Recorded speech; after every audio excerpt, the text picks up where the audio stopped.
Pai de amor, nós queremos te bendizer no nome de Jesus, declarar, ó Deus, que estamos felizes, contentes, ó Deus, por podermos nos reunir por esse canal e compartilharmos juntos da Tua Palavra. Senhor, nós queremos mesmo, como já disse em outro momento, estar assentado aos Teus pés como discípulos que amam o Senhor, discípulos que querem Te ouvir, discípulos que querem, ó Deus, a inspiração do Senhor. Pai, no nome de Jesus, que o Senhor também venha a cada lar, que o Senhor venha a cada casa, onde os Teus filhos estão agora assentados, parados para receberem da Tua Palavra. Ó Deus, eu não tenho nada para dar, nada, absolutamente, de mim mesmo não tenho nada, mas a Tua Palavra é viva, é eficaz, é mais cortante que qualquer espada de dois gumes e é capaz de dividir a alma e espírito. Meu Deus, isto é muita riqueza. A Tua Palavra é extremamente rica e nós queremos, ó Deus, compartilhar esta palavra.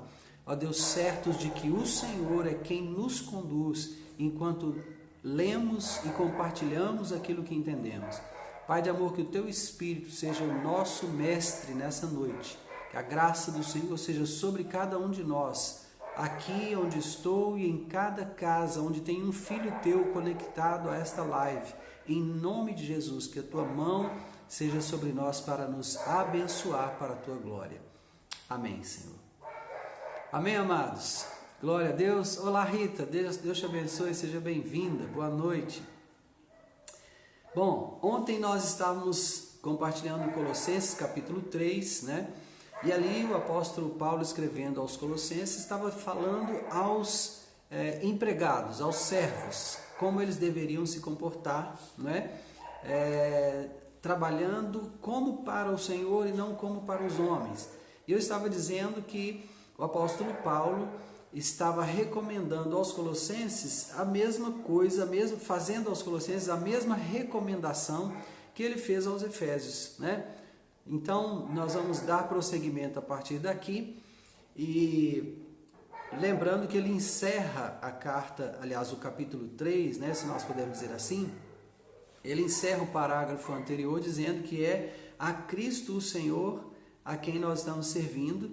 Então, nós devemos ter o cuidado com a forma como nós agimos uns para com os outros, porque aquele que faz injustiça receberá em troco da injustiça praticada a injustiça feita, né? E nisso não há acepção de pessoas. Então, na verdade, eu creio que o capítulo 3 de Colossenses deveria terminar onde está o versículo 1 do capítulo 4. Porque se você percebe, há uma sequência daquilo que ele está falando no capítulo 3, né? Capítulo 4 de Colossenses 4:1, ele está dizendo: Senhores, tratai os servos com justiça e com equidade, certos de que também vós tendes Senhor no céu. Então eu entendo que o capítulo 3 encerra aqui, no versículo 1 do capítulo 4, não é? Mas como eu não estava lá quando foram definir o cânon bíblico, né? Quando foram definir capítulos e versículos, eu não pude opinar. Então, nós temos a Bíblia como está e amém por isso. Glória a Deus, porque ela chegou até nós da forma como chegou, preservada da forma como chegou. Graças a Deus por isso. Mas é apenas uma questão de divisão de capítulos e versículos que não interfere com o conteúdo, né?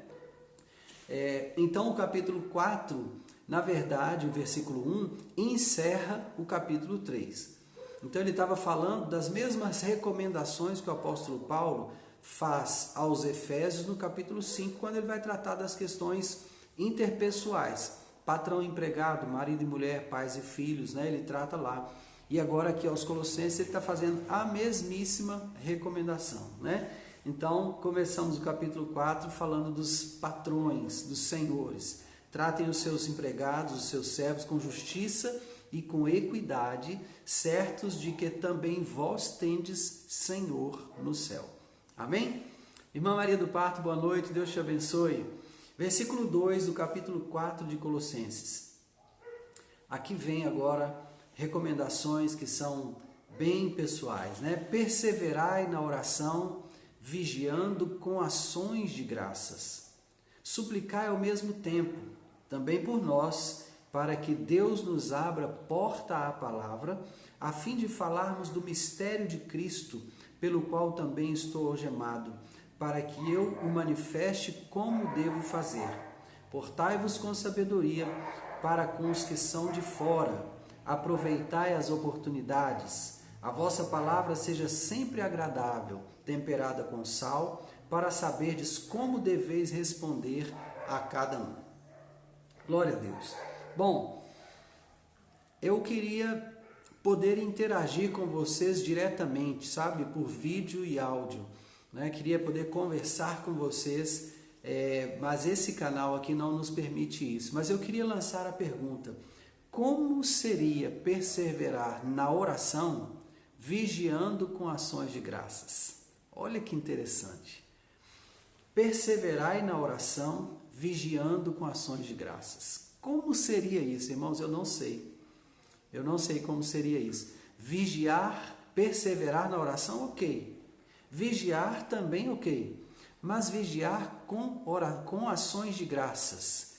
Será que Paulo estava querendo dizer que nós devemos manter um nível de vigilância tão constante quanto ao que falamos? Será que é isso que ele estava querendo dizer? Será que ele queria dizer que nós devemos manter um coração grato durante todo o tempo da nossa vida? Será que era isso? A abordagem dele, será que estava nisso? Não é? Porque ele fala para perseverar na oração e vigiar com ações de graças. É muito interessante essa forma como ele propõe aqui. Não é? Persevere na oração, vigie com ações de graças. Então, orar é falar com Deus, né? Enquanto eu estou orando, estou falando com Deus, estou conversando com Ele. Em algumas vezes eu não sei como você pratica a oração, como você vive a oração, mas às vezes em algum momento da oração, eu estou falando de oração, algum momento da oração, nós precisamos parar e nos calar. Por quê? Se a oração é falar com Deus, né? Quem está falando vai abrir oportunidade para que o seu interlocutor também fale. Então eu estou falando com vocês aqui, vocês não podem falar em viva voz, mas vocês podem digitar aquilo que querem falar. Então, se eu lanço uma pergunta e me calo aguardando a resposta, todos vocês podem digitar respostas, né? E assim nós vamos conversando uns com os outros, né? E se orar é falar com Deus, a oração não pode de jeito nenhum ser um monólogo, irmãos. A oração não pode ser monólogo, ela precisa ter a participação do Senhor, né? Seja como for, se o Espírito de Deus vai falar de alguma forma conosco, seja no silêncio, seja pela palavra, de alguma forma Deus também deve falar conosco enquanto oramos. Espera-se que Ele fale. Agora, se eu não desenvolvo o hábito de dar a Ele a oportunidade de falar, como é que Ele vai falar? Como é que eu vou saber que Ele falou? Não é? Se por outro lado, eu começo a orar e falo, até cansar. E a hora que eu canso, eu saio da oração como quem está saindo assim de um jogo, de um programa de TV. Não é? Ah, cansei de falar, chega, tal, tchau. Eu não vou ouvir Deus falar. Então a oração precisa ter esse momento quando Deus pode falar. Então, persevere na oração. Vigie com ações de graças. Não é interessante? Eu estou aqui falando com você, Amilca. Se eu não te der a oportunidade de falar, você só vai ouvir. Então não precisa ser uma live. Eu posso gravar um vídeo, posto esse vídeo no YouTube, ele vai ficar lá. E tudo bem. Quem quiser assistir, acesse o YouTube, tudo bem. Mas a live não, ela nos proporciona essa interatividade, não é? A live proporciona essa possibilidade de vocês também falarem. Agora, eu me comporto assim com você, que é meu semelhante, mas quando vou orar, eu falo tudo que eu quero falar, depois desligo a chavinha e vou fazer o que eu tenho que fazer, ou vou deitar e dormir, ou o que for. Não caberia dar a Deus a oportunidade para Ele falar? Né? Então, oração é algo que eu devo pensar assim. É uma conversa com o Criador, é uma conversa com o meu Pai, né? É uma conversa com o meu Senhor. Então, supõe-se que Ele também queira falar. Então, precisamos dar a Ele essa oportunidade de falar. E o apóstolo Paulo fala para perseverar na oração. Mas ele também propõe vigiar com ações de graças. Então, baseado em tudo que ele vem falando aos Colossenses, e ele insiste, no capítulo que estudamos ontem, ele insistiu algumas vezes sobre ações de graças. Não é? Ele falou várias vezes sobre ações de graças. E ele está mais uma vez falando para vigiar com ações de graças. Então, meu irmão Amilcar, como fazer? Eu tenho essa prática, né, de orar e dizer a Deus aquilo que está no meu coração, aquilo que é meu desejo, né, e de silenciar e deixar que Ele fale. Nem sempre o Senhor fala daquela forma como a gente espera, né, uma voz audível, né, uma voz como de trovão. Às vezes Deus fala. Olha, eu vou dizer para vocês uma forma como Deus fala muito comigo. Quando eu estou no chuveiro tomando banho. Oi, Maria Lúcia, boa noite. Às vezes eu estou no chuveiro tomando banho. E eu tenho boas experiências tomando banho. Porque quando você está tomando seu banho, nada vai te distrair. Você está ali só para tomar banho e sair do chuveiro e pronto. Só que muitas vezes eu estou debaixo do chuveiro e eu estou louvando o Senhor. Eu estou dando graças ao Senhor. Às vezes eu estou pensativo a respeito de alguma coisa, então eu oro debaixo do chuveiro e falo com Deus. Senhor, eu estou preocupado com aquela situação daqueles irmãos, assim, assim, aquela situação minha pessoal, assim, assim, assim. E muitas vezes o Senhor fala comigo debaixo do chuveiro. Eu tenho experiências muito boas debaixo do chuveiro, conversando com o Senhor. Mas eu preciso me calar para que Ele fale, não é? Você só teve a oportunidade de colocar a sua pergunta porque você sabe que eu vou me calar, vou ler a sua pergunta e vou responder. Então é preciso dar a Deus esse tempo silencioso para que Ele fale, não é? O diálogo envolve isso, né? E a minha oração precisa ser um diálogo, ela não deve ser um monólogo, sabe? A preço, assim, sob pena de eu perder a oportunidade de conversar com meu Pai, de ter uma conversa amigável, uma conversa gostosa com meu Pai. E o Senhor quer conversar conosco, amém? Oi, Zete, boa noite. Dona Vitória, Deus te abençoe, boa noite. Mamãe entrou também, Deus abençoe a senhora, boa noite. Deus abençoe a senhora e o papai em casa, em nome de Jesus. Então, vamos dar a Ele esse silêncio e Ele vai falar conosco enquanto oramos, né?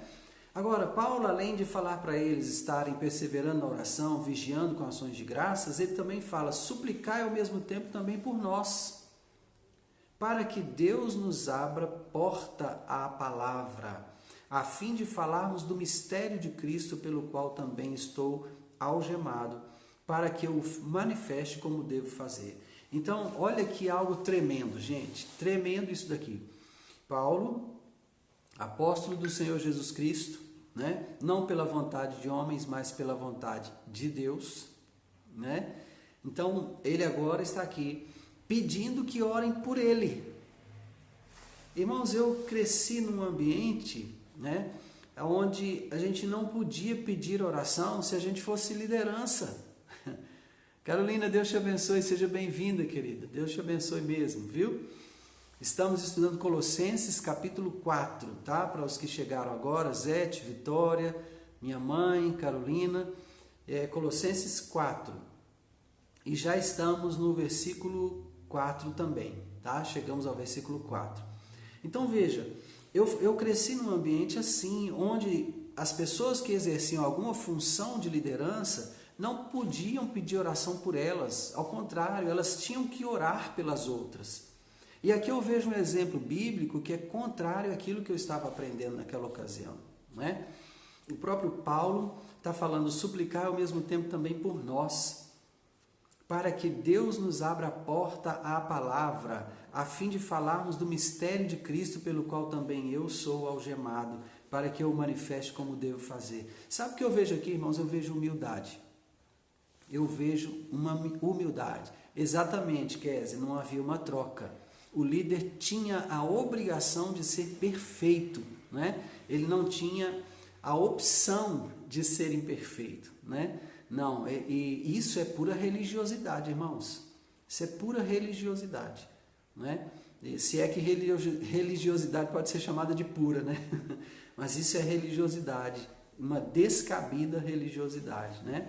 Nós somos corpo, nós dependemos uns dos outros, não é?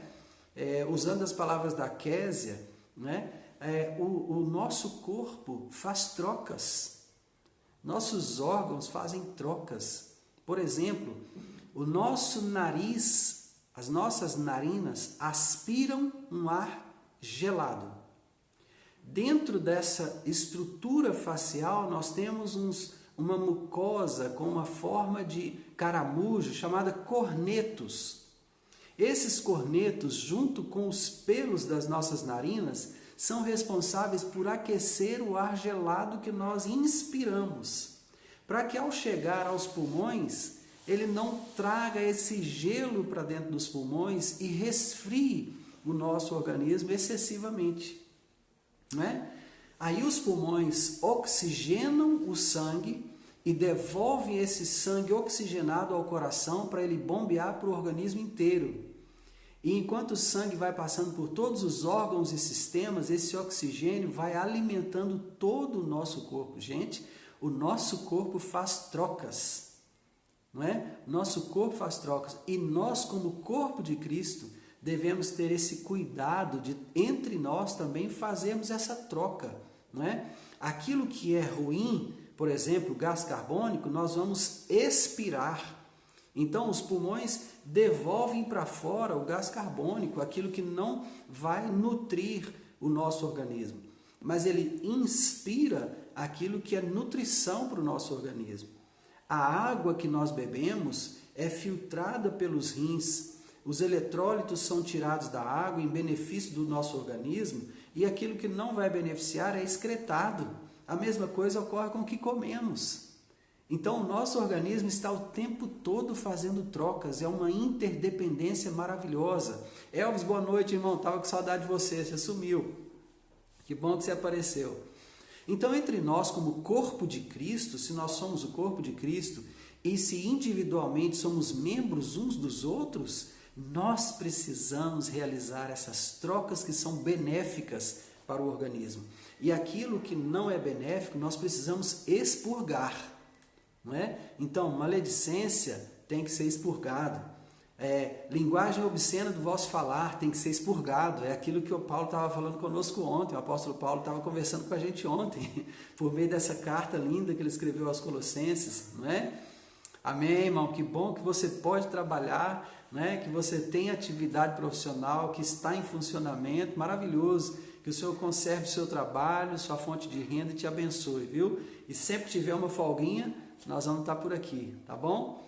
Sim, Elaine, nosso corpo é perfeito em funcionamento, né? Deus é perfeito em cada detalhe, sem a menor dúvida, né? Então, enquanto corpo de Cristo, temos que ter esse cuidado, né? E aqui está o apóstolo Paulo nos dando esse exemplo. Súplicas por mim, orem por mim. O que eu quero é que o Senhor libere portas para eu pregar o evangelho. Só isso que eu quero. Olha a oração que ele está pedindo, só isso. Que o Senhor nos abra porta à palavra, a fim de falarmos do mistério de Cristo, pelo qual estou algemado. Ele era prisioneiro, porque pregava a palavra, não é? Então ele queria fazer isso e manifestar esse mistério como deveria fazer. Amém? Versículo 5. Portai-vos com sabedoria para com os que são de fora, aproveitai as oportunidades. Mara, boa noite, Deus te abençoe, seja bem-vinda. A vossa palavra seja sempre agradável, temperada com sal, para saberes como deveis responder a cada um. Irmãos, muitas vezes nós, sem atraso, sem problema, Mara, fique em paz. Muitas vezes nós nos precipitamos em dar respostas. Deixa eu dizer uma coisa a você, talvez isso até talvez até possa não soar muito bem a você, num primeiro momento, mas eu quero que você reflita sobre o que eu vou falar, por favor. Você não tem que ter todas as respostas. Você não tem que responder a tudo, a todo tipo de questionamento que vier a você. Não. Mas quando for responder, suas palavras têm que ser temperadas com sal. Têm que ser recheadas de sabedoria. Sabe? Você deve aproveitar a oportunidade que está tendo naquele diálogo para que de alguma forma você leve Jesus à pessoa com quem você está conversando. Seja por meio de palavras ou de atos. Mas será muito bom que nós tenhamos essa postura, né, de sabedoria para com os que são de fora. Entende? Sabedoria, eu costumo dizer que a sabedoria é a forma correta de se usar o conhecimento. Tem gente que tem muito conhecimento, sabe? Mas na hora de usar esse conhecimento, ao invés de abençoar aqueles que ouvem, ao invés de aproximar aqueles que ouvem, afastam. Então, se você é alguém que estuda muito, né, que se dedica a estudar a palavra, que coisa boa, glória a Deus por isso, né? Se dedique mesmo, estude mesmo, sabe? Você vai se beneficiar e vai poder abençoar muitas pessoas. Mas não se deixe encher de orgulho do conhecimento, sabe? Isso é a pior coisa que pode acontecer conosco. Oi, Patrícia, boa noite. Dá um beijo no Eric por nós. Então, isso é a pior coisa que pode acontecer com você. Não se deixe encher de orgulho de conhecimento, porque você vai afastar as pessoas de você e vai afastar as pessoas da oportunidade de aprender com tudo aquilo que você tem para ensinar. Então, se você adquiriu muito conhecimento, humilhe-se diante da potente mão de Deus e saiba que você não sabe tudo. Pode ser que uma pessoa que nunca estudou vá te ensinar a respeito de algo que você não conseguiu aprender nos livros, nas escolas, nas bibliotecas, nas faculdades. Sabe, existe muita sabedoria fora dos livros. Os livros trazem muito conhecimento, mas a sabedoria não vem com os livros. Entende? Então, a sabedoria pertence ao Senhor. A sabedoria vem junto com o Espírito de Deus. O Espírito de Deus nos é dado sem medida. E a sabedoria é uma das lâmpadas da menorá que se acende dentro de nós à medida que somos cheios do Espírito de Deus. Está lá em Isaías capítulo 11 e versículo 2. Né? Quando Isaías estava falando do Senhor Jesus ali, né? Ele falava que ele seria cheio, ele receberia o Espírito Santo, o Espírito de Deus, o Espírito de conselho, de conhecimento, de fortaleza, o espírito de conhecimento e de entendimento, não é? O espírito de sabedoria e de temor do Senhor. Então ali você vai ver que são 7 espíritos. Então a sabedoria vem com o Espírito de Deus, e à medida que nós nos sujeitamos ao governo do Senhor, essa sabedoria vai fluir de dentro de nós. Mas se eu me torno orgulhoso, Deus vai ter que me humilhar. Por isso é melhor que eu me humilhe, eu mesmo.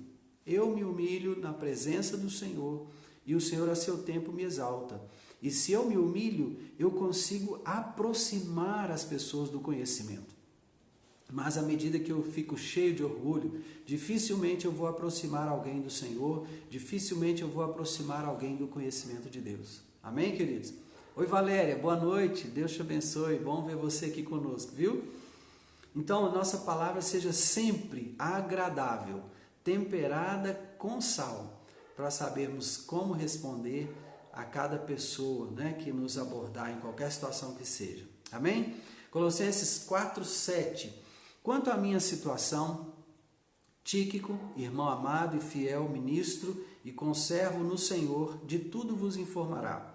Eu vos envio com o expresso propósito de vos dar conhecimento da nossa situação e de alentar o vosso coração.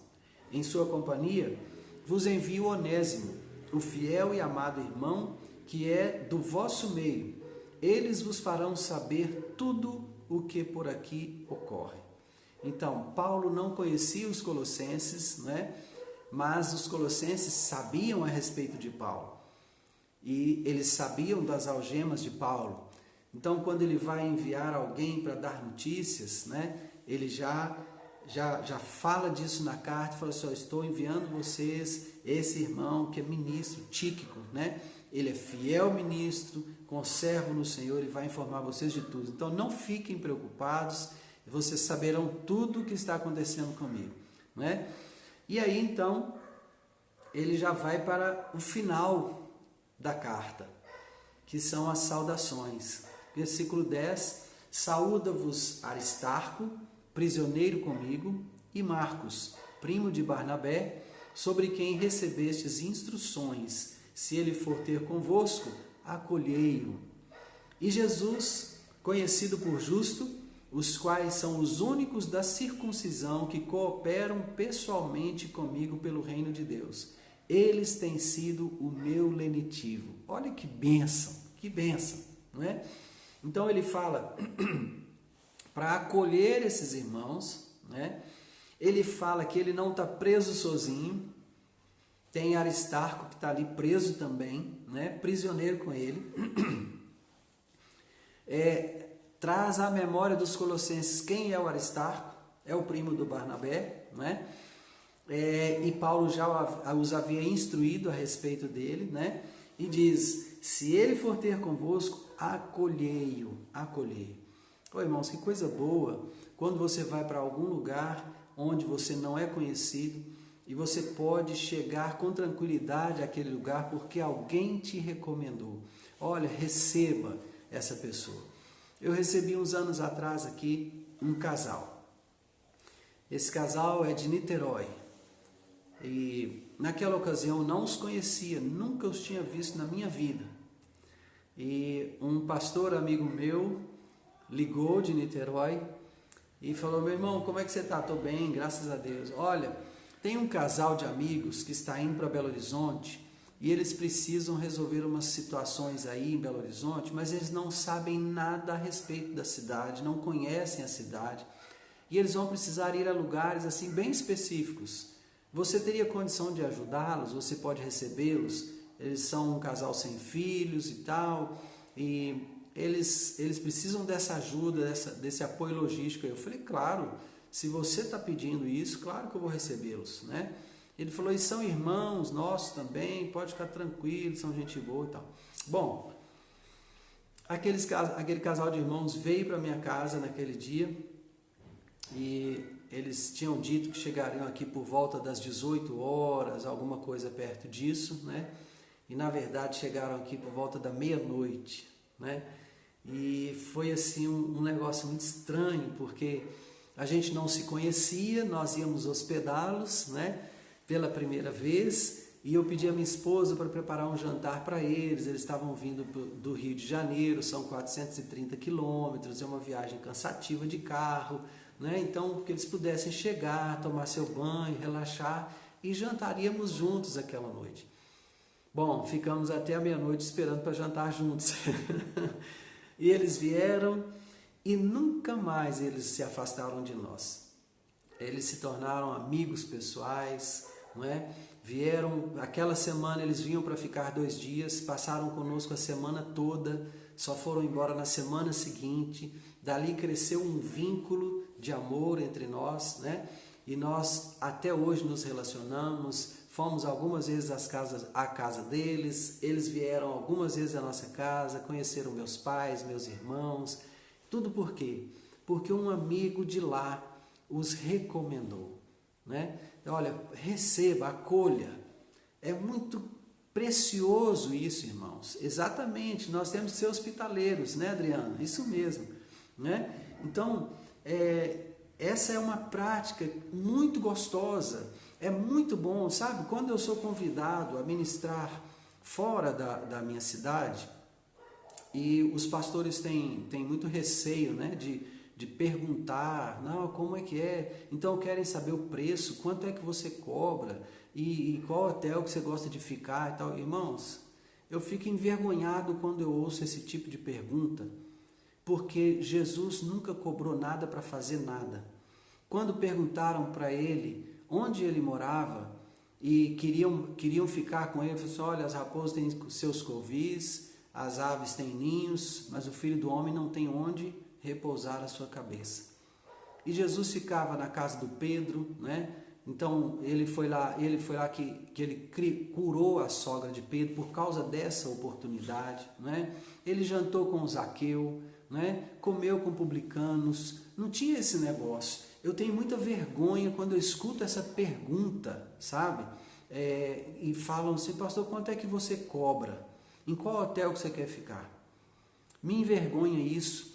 Por quê? Porque eu percebo que eu ainda pertenço a um grupo que é muito heterogêneo quanto a esses pensamentos, e no meio desse grupo ainda tem pessoas que para sair de casa estabelecem um valor. Eu nunca fiz isso, não faço até hoje, né? Primeiro porque eu acredito que quem me chamou é responsável pelo meu sustento. Então, geralmente, e outra coisa que eu acredito é que a igreja é generosa. Oi Marilise, Rômulo, Deus abençoe vocês, e o Gael, em nome de Jesus, está crescendo o rapazinho, está lindo, Deus abençoe vocês, parabéns, viu? Prazer receber vocês por aqui, tá, queridos? Outra coisa que eu acredito é que a igreja é generosa, irmãos. A igreja é generosa.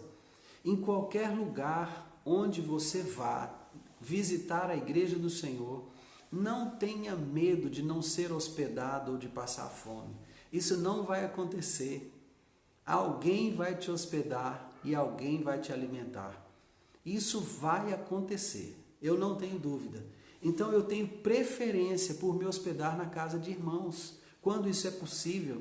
Se o irmão tem um quartinho lá do profeta, eu quero ficar lá, sabe? Eu quero ficar lá. Eu prefiro ficar na casa dos irmãos, me relacionar com eles. Ora, eu vou à igreja, ministro, depois saio e vou para o hotel. Não tenho relacionamento nenhum com aquela igreja, com aqueles irmãos, não participo da vida deles de forma alguma, não conheço a história. Isso não dá, irmãos. Isso não dá.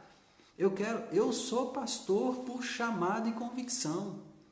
Então, quando o Senhor me leva a algum lugar, eu quero me relacionar com gente. Pastor tem que se relacionar com a ovelha, não é? Então, quando os pastores me convidam, eu prefiro ficar na casa deles, sabe? Eu tenho preferência de ficar na casa. Se o pastor não tem lá o quartinho do profeta, mas um outro irmão na igreja tem e pode me hospedar, eu fico na casa daquele irmão sem dificuldade, sem dificuldade.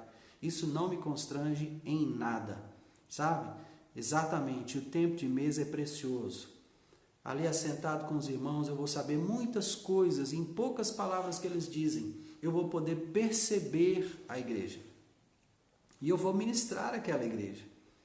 Então, algumas vezes, conversando com esses irmãos, tudo aquilo que talvez eu tenha pensado que seria bom tratar com aqueles irmãos, pode ser mudado. O Espírito de Deus pode mover ali naquela mesa com os irmãos, né? Então, o Senhor pode mover tudo aquilo, Ele mexe em tudo, irmãos, o Senhor mexe em tudo. Muda a programação, muda o planejamento, muda o esboço da pregação, muda tudo, tudo. Isso já aconteceu comigo diversas vezes e eu tenho alegria que aconteça isso, sabe? Não quer dizer que eu não estou afinado com o Espírito Santo, mas às vezes eu recebo uma palavra de Deus para ministrar aquela igreja, mas eu vou com um foco. Quando eu chego lá, o foco é que muda, a palavra não, mas o foco muda e isso é precioso, isso é maravilhoso, amém? Então ir com essa recomendação, como o Tíquico estava indo aqui, né? O Marcos, né? O primo do Barnabé, o Aristarco, eram irmãos que estavam sendo recomendados por Paulo, com certeza eles foram muito bem recebidos em Colossos, né? E ele continua ainda falando que dentre todos haviam 2 judeus que cooperavam, né? Jesus, conhecido por justo, né? E o Marcos, que era primo do Barnabé, né? Esses eram os únicos da circuncisão. Então aqui está a identidade judaica deles, né? Os únicos da circuncisão que cooperaram pessoalmente comigo pelo reino de Deus. Eles têm sido meu alento. Que coisa gostosa. Pois é, Patrícia, faz falta, né? A gente não tem muito isso em São Paulo mesmo, não. É verdade. São Paulo as pessoas são mais distantes, sim. Eu já experimentei isso em São Paulo também, né? Mas ainda existe, algumas pessoas existem ainda em São Paulo que têm essa liberdade de nos receber, sabe? Eu estive numa casa com uma equipe de apóstolos e nós fomos recebidos nessa casa em 2004, já faz 16 anos isso, né? E eles nos receberam e nos hospedaram na casa deles e foi maravilhoso. Tivemos um tempo de intercessão lindo ali, preciosíssimo, né? E naquela ocasião eu estava com o apóstolo Hudson, que nem era apóstolo. Hudson, Dalmo, Olavo, estávamos juntos, Abraão, né? Você conhece todos eles. Estávamos juntos numa expedição de intercessão pelo Brasil, né? E aqueles irmãos nos hospedaram e foi maravilhoso aí em São Paulo. É escasso mesmo, mas não é só São Paulo não. De uma forma geral, por todo lugar, parece que as pessoas têm assim um medo de se relacionar com líderes. E aí elas hospedam os líderes, colocam num hotel e deixam lá, né? Fique à vontade aí, aqui você tem toda a liberdade no seu quarto, tudo separado para você, não sabendo que às vezes isso é uma frieza de relacionamento enorme, né? Eu até entendo que alguns prefiram isso pelas suas razões, às vezes por questões de saúde, por exemplo, né? Às vezes uma pessoa, por questão de saúde, ela precisa de um quarto isolado, com um banheiro particular para ela. Eu compreendo isso, sabe? Não quero julgar ninguém com as minhas palavras, não. Eu só estou colocando aqui o meu posicionamento. Eu prefiro estar com os irmãos. Amém? Então, não tenha isso também como um julgamento sobre os demais, que isso também não me cabe, né? Versículo 12, então. Pois é, Olavo era um homem maravilhoso mesmo. Homem de Deus, com certeza. Versículo 12, então. Saúda-vos Epáfras, que é dentre vós, servo de Cristo Jesus, o qual se esforça sobremaneira, continuamente por vós nas orações, para que vos conserveis perfeitos e plenamente convictos em toda a vontade de Deus, né? Então agora ele está dando testemunho a respeito de outro irmão que está com ele no ministério e que está ali, saiu de entre os colossos, né? De entre os colossenses, perdão, né? E está junto com Paulo em oração intensa para que os irmãos permaneçam. Que bom é saber que tem alguém orando por nós, né?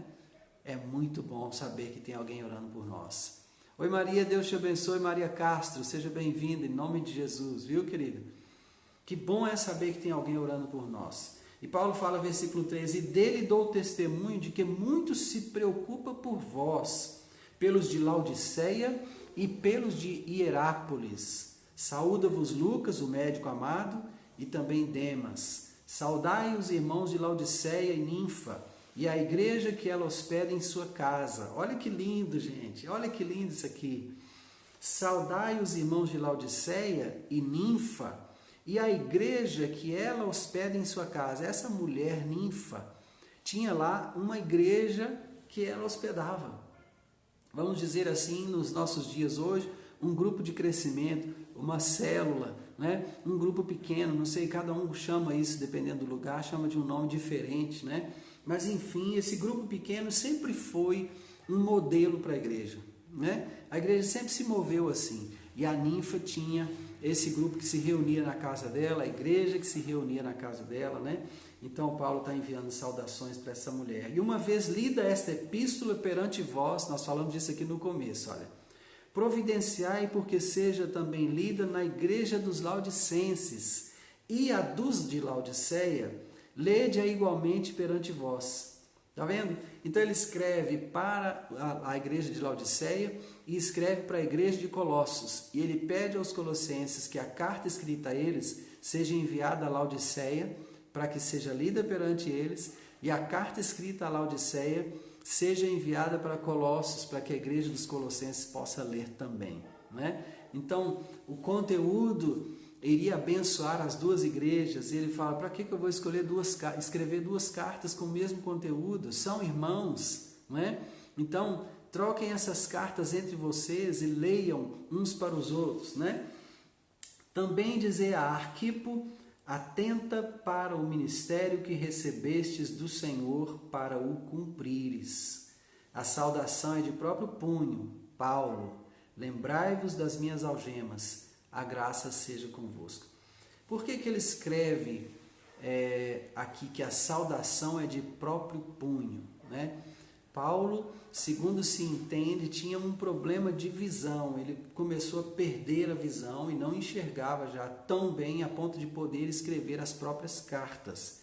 Então, ele assina ele mesmo, talvez em letras maiores, né? Porque a dificuldade de enxergar pode ter prejudicado a escrita também, né? Então, ele ressalta aqui que saúda de próprio punho, a saudação é de próprio punho, né? Agora é interessante ele falar ao Arquipo: atenta para o ministério que recebeste no Senhor, para o cumprires. Será que esse irmão tinha sido chamado? Oi, Sirlene, Deus te abençoe. Oi, Josimara, Deus te abençoe. Josiamara, Deus te abençoe. Sejam bem-vindas em nome de Jesus. Terminamos agora Colossenses 4, queridas. Será que o Arquipo estava com medo de assumir o ministério? Será que alguém que foi chamado e ainda não tinha assumido o ministério? Essa é uma possibilidade. Será que ele estava desenvolvendo o ministério, mas de forma mais relaxada? Também é uma possibilidade, né?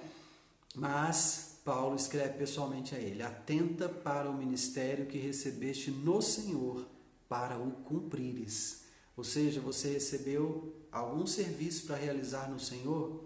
Esteja atento, não negligencie, faça aquilo que o Senhor te chamou para fazer.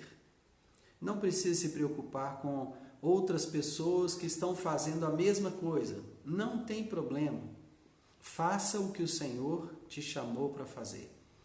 Irmãos, algumas pessoas se preocupam com muitas coisas quando o Senhor as chama para o ministério. Algumas se preocupam com recurso. Olha, quando o Senhor te chama, o recurso já está liberado. E recurso nem sempre é dinheiro. Se o Senhor te chamou para fazer alguma coisa, quando Ele te chamou, Ele liberou o recurso. E pode ser que o recurso que você precisa para fazer que Ele te chamou, não é dinheiro. Basta talvez o conhecimento que você tem da área para a qual Ele te chamou. Isso é suficiente para Ele? Então é suficiente para você. Algumas pessoas reclamam e dizem que não vão fazer aquilo que Deus tinha chamado para fazer porque não tem dinheiro. Irmão, dinheiro nunca é problema para Deus. Recursos nunca são problema para Deus. Oi, Kênia, boa noite, Deus te abençoe, seja bem-vindo, em nome de Jesus. Então, se o Senhor te chamou, vá fazer o que Ele chamou para fazer, porque o recurso que Ele precisa é o que você já tem. E se você precisar de mais algum recurso, o Senhor vai te enviar. Diogo, boa noite. Deus te abençoe a você, a sua esposa. Em nome de Jesus, a Cíntia, seja abençoada. Queridos, se o Senhor me chamou para fazer algo, eu não tenho preocupação se outra pessoa está fazendo a mesma coisa que Ele me chamou para fazer. Eu não estou preocupado se essa outra pessoa que já está fazendo o que Deus também me chamou para fazer tem recursos que eu não tenho, de jeito nenhum. Quando eu fui desafiado a começar essas lives, eu falei assim, mas como é que eu vou fazer isso?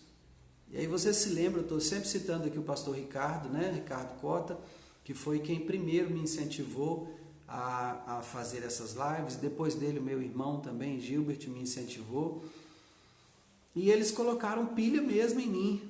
E eu ficava assim, mas como? Eu não tenho uma câmera para filmar, eu não tenho uma iluminação adequada e tal, e não sei o que. E comecei a argumentar. E aí então o Ricardo falou assim, eu vou fazer uma live aqui hoje, e você fica pronto aí, porque a hora que eu entrar eu vou te chamar. Gente, mais alguém está com problema no som? Irmão amigo que está dizendo aí que não tem som. Ou será que ele está falando que o som é um recurso que é necessário? Agora eu fiquei confuso aqui, não sei. Alguém com problema no som, no áudio? Alguém não está ouvindo o que eu estou falando? Se não tiver, não vai ter como responder, né?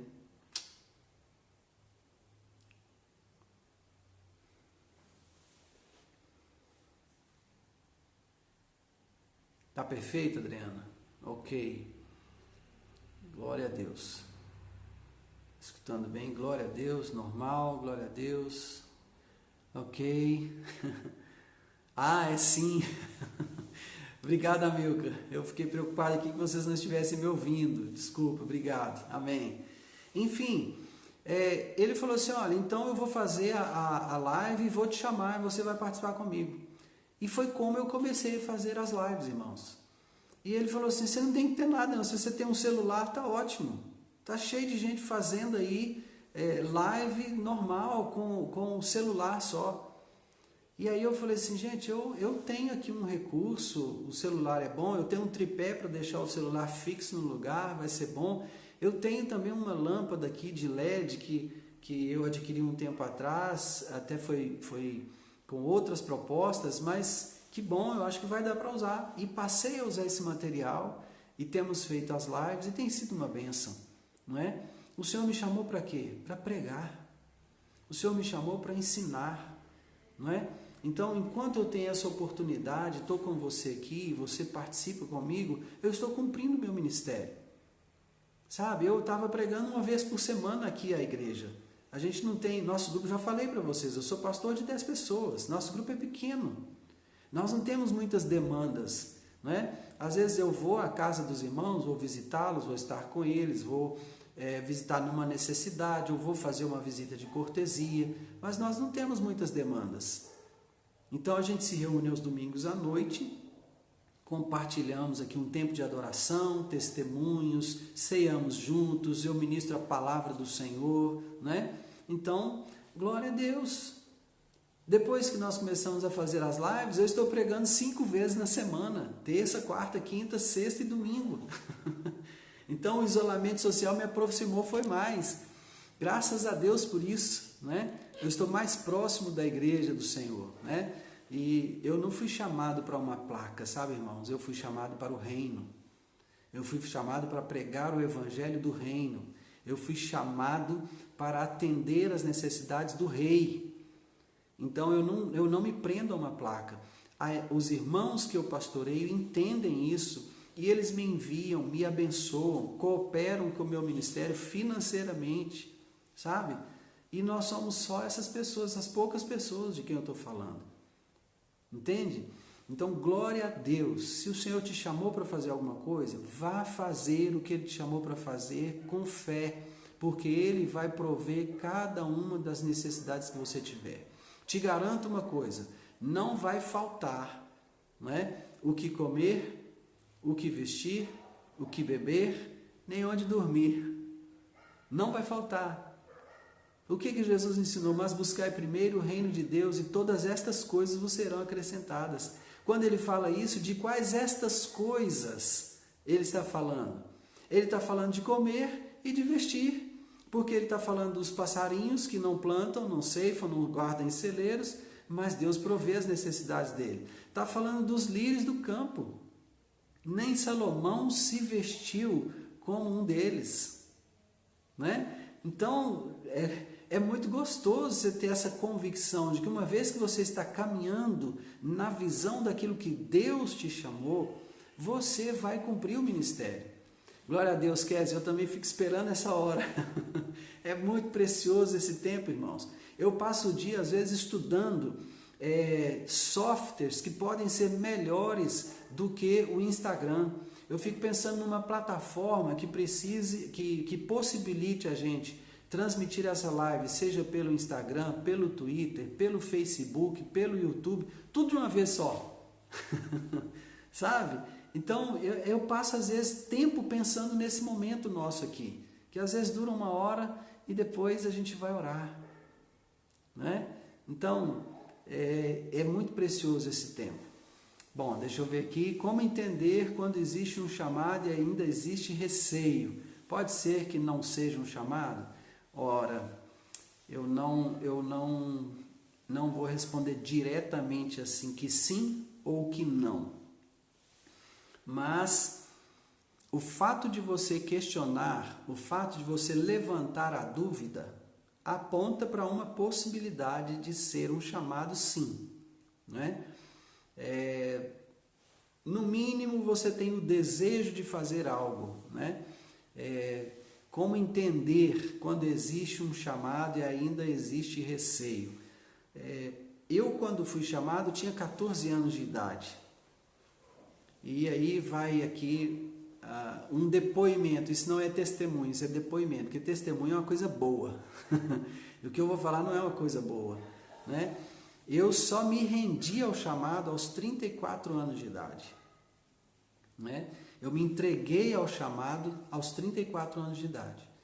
Eu considero que tudo que eu fiz até ali, Deus usou para o desenvolvimento do chamado. Então Deus usou toda a minha capacitação profissional no chamado, né? Eu fui bancário, eu fui securitário, eu fui representante da indústria farmacêutica, eu supervisionei uma equipe de vendas de 150 homens na indústria farmacêutica, eu treinei uma equipe de 400 homens na indústria farmacêutica, né? E tudo isso serviu de bagagem no ministério, porque eu tive que lidar com problemas institucionais, né?